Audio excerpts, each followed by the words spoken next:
یعنی مجھے یاد نہیں رکھے گا. فَإِنَّ لَهُ مَعِيشَةً ضَنْكًا، اس کو ایک ایسی زندگی ملے گی جو بہت تنگ ہوگی. تو اللہ تعالیٰ نے اس آیت میں وہ لوگ جو اللہ کی یاد سے، اللہ کے ذکر سے اعراض کرتے ہیں، ان کے بارے میں وعید سنائی ہے کہ انہیں زندگی تنگ ملتی ہے، تنگ. اس آیت کا جو سیاق و سباق ہے وہ حضرت آدم علیہ السلام کا دنیا میں بھیجنا، مٹی سے بنانا، ان سے پھر ایک غلطی ہوئی تو اس غلطی کی پاداش میں جنت سے نکالنا، اور پھر اللہ نے جب آدم علیہ السلام کو دنیا میں بھیجا تو اللہ نے ان سے فرمایا کہ اب یہ اعلان آپ آئندہ آنے والی نسلوں کو سنا دیں. دیکھیں، جب کوئی کہیں سے ہجرت کر کے آتا ہے تو اس کی کوئی ریزن ہوتی ہے نا. ہمارے باپ دادا ہندوستان سے ہجرت کر کے آئے، جب پاکستان بنا تو ہم پوچھتے ہیں کیوں آئے بھائی، وہیں رہتے. تو جواب کیا ملتا ہے؟ بھائی ایک ملک چاہیے تھا جس میں ہم اسلام کے مطابق آزادی کے ساتھ اپنی زندگی بسر کر سکیں. پھر جب ہمیں اسلام نہیں ملتا تو سوال پیدا ہوتا ہے پھر ہمیں اپنی زمینیں چھوڑنے کی، جائیدادیں چھوڑنے کی ضرورت کیا تھی؟ یہ ہوتا ہے نا سوال. بھئی ایک کام کیا، اس کا آؤٹ پٹ نہیں نکل رہا تو سوال ہوتا ہے کہ وہ کام پھر غلط کیا، گویا کرنا ہی نہیں چاہیے تھا.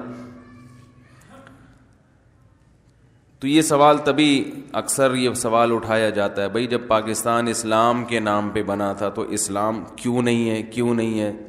تو حکومت کے پاس ان چیزوں کا جواب نہیں ہوتا. اب اگر حکومت یہ جواب دے کہ اسلام کے نام پہ بنا ہی نہیں تھا تو یہ بھی غلط ہو جائے گا.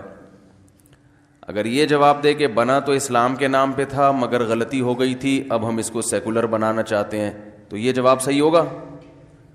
واہ بھائی، لاکھوں لوگ شہید ہو گئے، اب آپ کہہ رہے ہو کہ غلطی ہو گئی.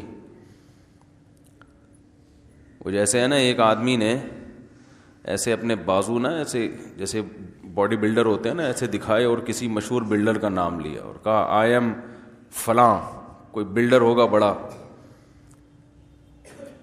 دوسرے نے کہا آئی ایم، کوئی اس سے بڑے بلڈر کا نام لے لیا، آئی ایم مثلا بلڈر نہیں، کراٹے مین کا، آئی ایم بروس لی، ایک ایسے لات ہوا میں گھمائی.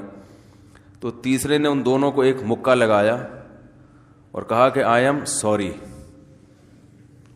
یو آر بروس لی اور یو آر کچھ بھی لگا دیں اس کے آگے، اینڈ آئی ایم کیا ہوں؟ سوری. تو ایسے ہی لاکھوں لوگ شہید ہو گئے.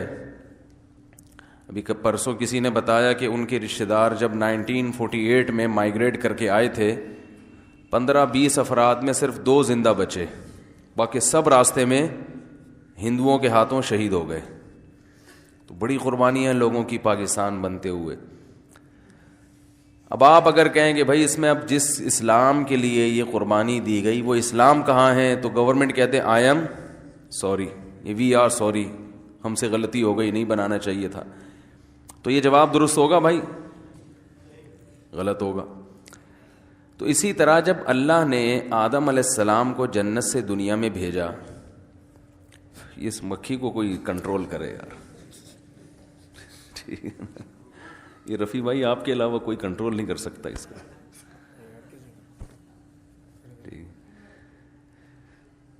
تو جب آدم علیہ السلام دنیا میں، یہ ایک دفعہ ہمارے حضرت بیان فرما رہے تھے، ہمارے شیخ مفتی رشید احمد صاحب، وہ تو بے انتہا نفیس تھے. ان کے گھر میں تو مکھی کا سوال ہی پیدا نہیں ہوتا. بیان شروع کیا تو مسلسل ایک مکھی جو ہے نا وہ حضرت پہ عاشق ہو گئی، تو وہ کنٹرول میں ہی نہیں آئی کسی سے. تو آدم علیہ السلام کو اللہ نے اس مٹی سے پیدا کر کے جنت میں رکھا.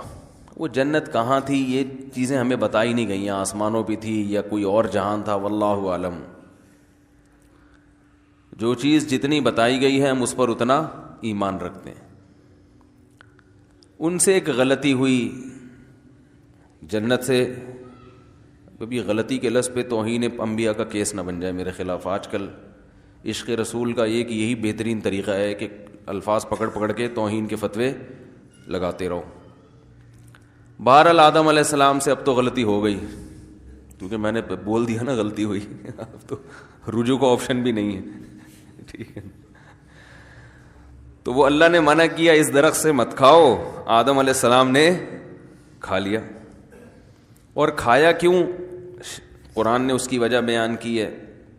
شیطان حضرت آدم علیہ السلام کے پاس آیا اور کہا هل ادلک علی شجرۃ الخلد وملک لا یبلی, میں ایسے درخت کا پتہ نہ بتاؤں جسے کھانے کے بعد موت ختم ہو جائے گی, ہمیشہ جنت میں رہو گے.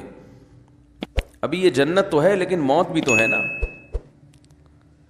ویسے تو جنت میں موت نہیں ہے لیکن اس وقت تھی, اب نہیں ہے. اور ایسی حکومت ملے گی جو کبھی ختم نہیں ہوگی. تو آدم علیہ السلام کے سامنے شیطان نے حضرت آدم اور حوا دونوں کو بہکایا. جب میاں بیوی دونوں کا ویژن ایک ہو نا تو بات بنتی ہے. دونوں کی رائے الگ الگ ہو تو کوئی ایک کام بھی نہیں ہوتا گھر میں. غلطی پر دونوں جمع ہو جائیں تو غلطی ہوگی, نیکی پر جمع ہو جائیں تو نیکی. میاں کچھ اور چاہ رہا ہے, بیگم کچھ اور چاہ رہی ہے, تو اس گھر میں نہ خیر پھیلے گی نہ شر, صرف اس میں پھڈے پھیلیں گے. سمجھ رہے ہیں؟ کسی ایک بات پہ جمع ہی نہیں ہوتے کہ اس کو کیا بنانا ہے, بچوں کو کیا بنانا ہے, اس پہ لڑ رہے ہوتے ہیں. وہ مولوی بنانے کے چکر میں ہوتا ہے, وہ اداکار بنانے کے چکر میں. دونوں کے جو ویژن ایک دوسرے کے بالکل اپوزٹ. تو اس سے بچہ نہ کوئی فنکار بنتا ہے اور نہ کوئی عالم بنتا ہے, وہ فسادی بن جاتا ہے بس. تو یہ نکاح سے پہلے دیکھ لیا کریں کہ جہاں پیغام بھیج رہے ہیں دونوں کی رائے اور سوچ ایک جیسی ہے یا نہیں ہے, تو وہ ورنہ معاملہ بڑا خراب ہو جاتا ہے.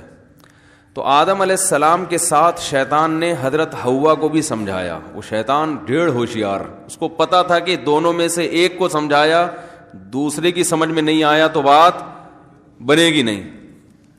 مثلا اماں حوا کہتی کہ نہیں کھانا, اللہ نے منع کیا درخت کھانے سے. آدم علیہ السلام کہتے کھانا ہے, تو دونوں میں جھگڑا ہوتا نا. درخت کھائے نہ کھائے جھگڑے کی وجہ سے جنت سے نکل جاتے. اللہ میاں کہتے کہ یہاں تو میں نے تم دونوں کو رکھا تھا آپس میں محبت کے لیے, اس پہ بھی تم لڑ رہے ہو, تو یہ تو جنت کا ماحول خراب ہو رہا ہے. اور درخت کھا کر تو توبہ کے ذریعے تلافی ممکن تھی. جب آپس میں جھگڑا ہوتا نا تو توبہ کر لیتے, مگر جھگڑا ختم. دنیا میں آنے کے بعد پھر جھگڑا کر رہے ہوتے کہ تم نے مجھ سے جھگڑا کیا تھا جس کی وجہ سے اللہ نے ہمیں جنت سے نکالا. دیکھو شیطان نے جنت سے نکلوایا تو شیطان سے پھڈا ہو گیا قیامت تک کے لیے. اب اگر آدم علیہ السلام کہتے کھاؤ, اماں ہوا کہتی نہیں کھاؤ, اور پھر کھا لیا جاتا تو اماں ہوا کہتی آپ کی وجہ سے جنت سے نکالا گیا ہے, تو وہ پھڈا قیامت تک چلتا, وہ ختم ہونے والا نہیں تھا. سب یہی کہہ رہے ہوتے, ہر عورت اپنے میاں پہ بلی ڈالتی. تو اللہ تعالیٰ نے کی حکمت تھی بہرحال اس میں کہ دونوں ایک رائے پہ جمع ہو گئے, بھائی کھانا ہے یا نہیں کھانا ہے, دونوں کی ایک رائے. اور شیطان نے دونوں کو ورغلایا اور کہا کہ میں ایسے درخت کا پتہ بتاتا ہوں کہ تم اسے کھا لو گے تو ہمیشہ زندہ رہو گے. انسان کی طبیعت ہے کہ جس چیز سے روکا جاتا ہے نا اسی کا تجسس اس کے دماغ میں پیدا ہوتا ہے کہ یار کچھ تو ہے بھائی ساری چیزیں. اب انسان یہ نہیں دیکھتا کہ اتنی طرح طرح کی نعمتیں, حلال لذتیں اللہ نے حلال کی, ایک چیز کو کہہ دیا تو اسی کے پاس جانے کی کیا ضرورت ہے. لیکن شیطان کا وار آپ دیکھو, شیطان اسی چیز کی رغبت دل میں ڈالتا ہے اور اس میں کچھ یعنی اس